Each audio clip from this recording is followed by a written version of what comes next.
What is happening in Iran? The US President Donald Trump's announced the suspension of strikes on their energy infrastructure after what he described as very good and productive talks about ending hostilities. He's been speaking in Memphis this afternoon. We are now having really good discussions. They started last night, a little bit, the night before that. And, I think they're very good. They want peace. They've agreed they will not have a nuclear weapon, et cetera, et cetera. But we'll see. You have to get it done. But I would say there's a very good chance. And it began when I said that I won't be. We were planning tomorrow on shooting down some of their power plants, and we're going to hold that up. Hopefully we won't have to do it. And hopefully we can make a deal that's good for all of us, including the Middle Eastern allies that have been very good to us, including Israel, that's been a great partner in this fight. They've really been a good partner in the fight. They fought hard. But we'll see what happens. I think there's a very good chance we're going to end up in a deal. And so we're giving it 5 days, and then we're going to see where that takes us. And I would say at the end of this period, I think it could very well end up being a very good deal for everybody. As good as if we went all the way and just literally annihilated the place, which if we don't have to do that, that would be a good thing. That was Donald Trump speaking in Memphis this afternoon. Well, curiously, Iran's foreign ministry has denied that there's been any dialogue. They call it fake news. They say he's making it up to manipulate the markets, essentially.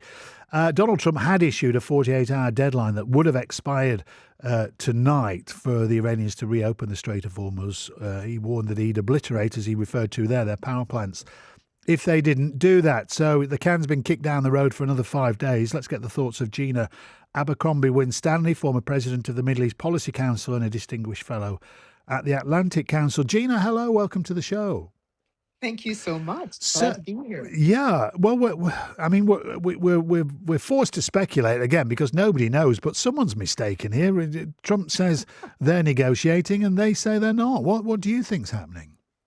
Well, I think like many, I probably put a little bit more trust in what the Iranians are saying in this case. There's an Hebrew term, haspara, propaganda, and both sides are using it, hopefully to good effect for their aims. President Trump definitely wanted to calm the markets. He has done so. He just pushed it back till Friday when the markets close. And so he has left himself a couple of days, if he does decide to strike, to see whether there's an impact over the weekend before the markets open again. So we should see this as a delay. The Iranians, on their part, are saying it's not happening. And we have to keep in mind the Iranians have put forward conditions for ending the war, just as the United States has.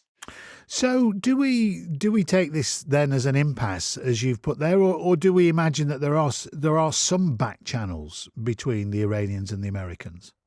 Yeah, there's certainly efforts to establish functional back channels.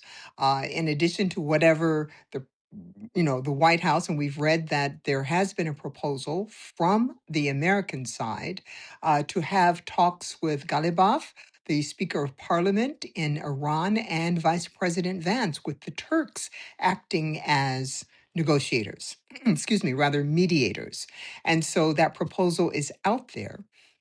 I suspect that the Iranians are recognizing they have a little bit of leverage right now, and they do have conditions. Certainly, one of them is ironclad guarantees that there will be no more attacks from the United States and Israel. It would be surprising if they entered into negotiations without something really strong waiting for them at the other end, because the United States has proved twice not to be reliable or truthful when entering into negotiations. Twice in the midst of, we've bombed them. So the Iranians wisely should be reticent. The best card in their hand, if I can put it that way, is their control over the Strait of Hormuz. Has that? Do you think that surprised them as much as Trump, in the sense that they've been left to it? Really, it's almost as though that's not been factored into the American calculations when they decided to attack. I do not think they were surprised, and there are many in the region who were not surprised. Our Gulf allies certainly were largely advocating against starting the war.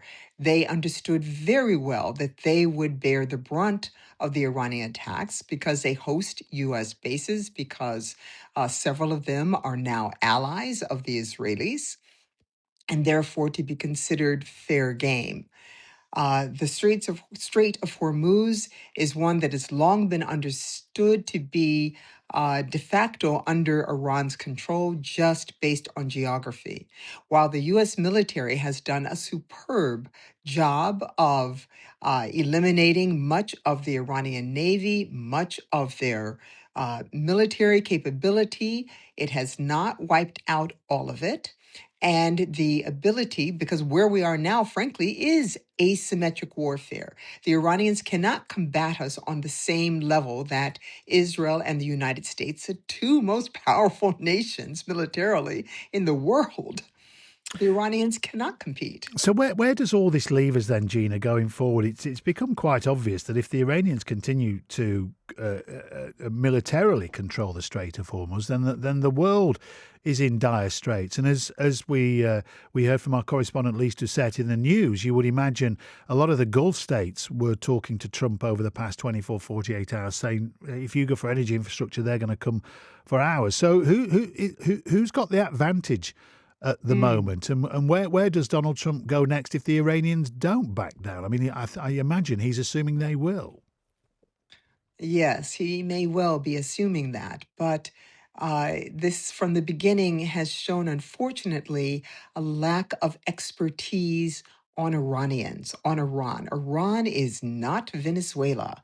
They don't have the same history, they don't have the same geography, and they certainly don't have the same proximity to the United States. They have every reason to hold out as long as necessary. And the United States does not have that same impetus, certainly not the United States homeland. So, I'm not a betting woman, but President Trump does have the ability to declare victory based on the military accomplishments that he said he wanted to accomplish. He has not got rid of the entire nuclear program, but perhaps once negotiations are opened, legitimately, and the Iranians are asking for compensation for the damage done during the war. So again, they have asks as well. I believe that there is the opportunity because President Trump and the American people do not want this war to go on for a long time. And the American people from the beginning have not even supported the attacks on Iran as far as the majority of American citizens are concerned. Okay, so in a nutshell, you're saying in 5 days' time we may have Trump declaring victory here and the Iranian regime declaring victory there, saying that we're still here and we're going nowhere. We could have that. We could have that, or another attack. Yeah. The final question. The doomsday scenario. What if Iran persists and say we ain't reopening that Strait of Hormuz? Then what does Trump do if they're calling his bluff, essentially? Well, he's got increasing numbers of countries who understand and need that oil, willing to participate in opening the Straits of Hormuz or simply getting ships through it. But that could be by negotiation, not by sending ships or military forces to the strait. I think in negotiations and diplomacy is going to close this out. Okay. All right. Gina, interesting. You said you took Iran's word over Trump. We'll see how it all ends in 5 days. Maybe we'll speak again. Okay. I'd look forward to it. Cheers. Gina Abercrombie-Winstanley there who's a distinguished fellow at the Atlantic Council on the toing and froing today diplomatically.